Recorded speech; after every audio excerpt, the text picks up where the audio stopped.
Sita, kina nan ne? Shi yasa baki dawo majami'a ba she. Sita, a bar gaunata. Waɗannan kuma suwaye? Akan mangalsutra suke caskarewa a majami'a. Shine na tattaro su zuwa nan. Sita, sai da na gaya musu wannan naki ne, amma duk da haka suka sassambaɗe ni. Wallahi yalla bai ƙarya yake. Ta mata ta ce ya fiske, ya fece a guje. Ƙarya fiske fa yalla bai. Ku rufa mana baki ku zauna a can wajen. Ku zauna. Maza ku ne wajen ku zauna, zauna. Yalla bai kaga ya fuski mun mangalsutra. Zauna ba cewa kai a zauna ba. Kai, yalla bai. A karkashin sashe 463, 138, 361 da 338 shigar da rahoto akan ta. To yalla bai. Yalla bai dan Allah ka saurare ni mana. Da fari ki bari mu daure ki tukunna. Kin ga sai mu zauna mu yi magana tsanake ko ba haka ba? A yalla bai ka saurare ni mana. Kai! Maza ku gargame ta.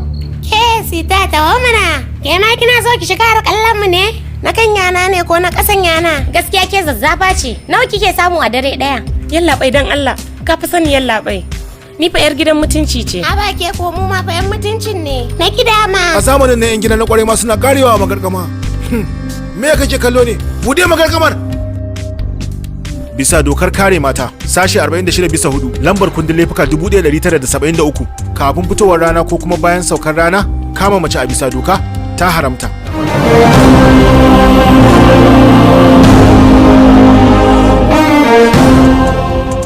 Waye wannan? Daga ina yake? Barka da yallaɓai, suna na Guram. Kawu ya ce na kula da Sita kuma ita ma za ta yi min hakan. Waɗannan barayi ne yallaɓai, ba su san doka da oda ba shi yasa suke laifuka. Ka ce su dawo min da mangalsutura ta. Me? Wazan doka da oda za ka yi min? Yallaɓai. Kenan da daddare ko da mace ta aikata mugun laifi ba za mu iya kama ta ba kenan kake so ka ce? Za a iya yallaɓai. Idan yanayi ya zo ta yadda dole sai an kama ita wannan mace, jami'ar 'yan sanda sai ta fara kai rahoto ga kotun majistare na matakin farko tukunna. Ta nemi izini kafin ta kama wannan mace. Kuma kafin a kai ta magarkama a kulle, jami'ar 'yan sanda tare da constable dole sai sun raka ta. Kasancewar babu wata 'yar sanda mace a nan, ba za ka iya kama Sita ba, ko kuma ka kulle waɗancan kamilallin matan a cikin magarkama. Doka ba ta yadda ba. Na sani. Duk waɗannan dokoki na fi ka sanin su amma ba na bin su kwata-kwata. Wannan ofishina ne, yadda na ga dama haka zan yi. Wace ƙaniyar za ka yi a kai?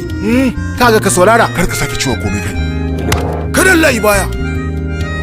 'Yan sanda da 'yan siyasa suke yin doka kuma suke ballata. Su ne masu cewa ga daidai ga kuma sabanin haka, ka gane? Doka da oda na waɗanda ba ruwansu ne. Al'ummar gari kamar dai kai haka ba ga mu ba. Kai, shiga da rahoto akan ta garkame ta. Yallaɓai. Shi fa wannan bai san komai ba, ka karfe ta saboda shi dan Allah. Ni ba ruwana da ya san komai ko bai sani ba. Ba na kyale duk wanda ya ce zai gaya min doka. Kai maza rufe kofar nan. Kai kallon me kake ka rubuta rahoton mana. Saurari mana dan Allah. Idan har ya kasance cewa jami'in gwamnati ya saba amfanin doka, ba iya sallama shi daga aiki za a yi ba, za kuma a daure shi a gidan kaso na tsawon shekaru 2 tare da cin shi tara ta rufi 10,000. A sake mana tauraron mai girma Bhagat Singh. Dan Allah ka bashi amsa sai yana jira. Bayan na gama da shi zan dawo kan kayi. Sunan ka shekar Allah ya labe kai hakuri kada ka cutar da shi Allah. Ba zan yi shiru ba Chakram, ai doka ya karya. Ka dalla kai mana shiru mana. Ka ga Allah. Kana gani ba? So kana ta ma yake ma wato. Baka ji na koya. Kai dogon numfashi ka kirga zuwa 10 zaka sanya ya. Wai kai dan Allah ka tsaya mana haba. Kai dalla mana. Yalla ba.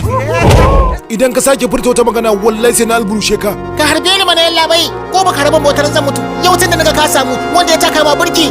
Ni ko na mutu ba zan yi takeici ba. Wannan ma kare doka ne yalla bai. Kawai ka alburushe ni. Barin gama da namarinta. Ina nan zan dawo ta kanku ayi ku jira ni. Kaga yalla bai yalla bai. Wayo yalla bai dan Allah ka kyale. Dan Allah yalla bai ka kyale ni yalla bai dan Allah yalla bai dan Allah dan Allah. Wayo yalla bai dan Allah.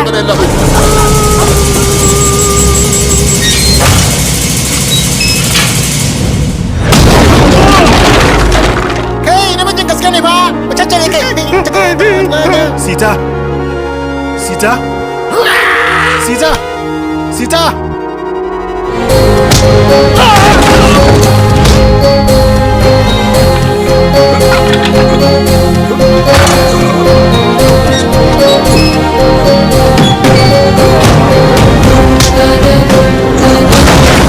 Ka sambane shi sambane da ba zai taba mantawa ba ya tsawon rayuwarsa gaba daya. Gabce shi sambane shi.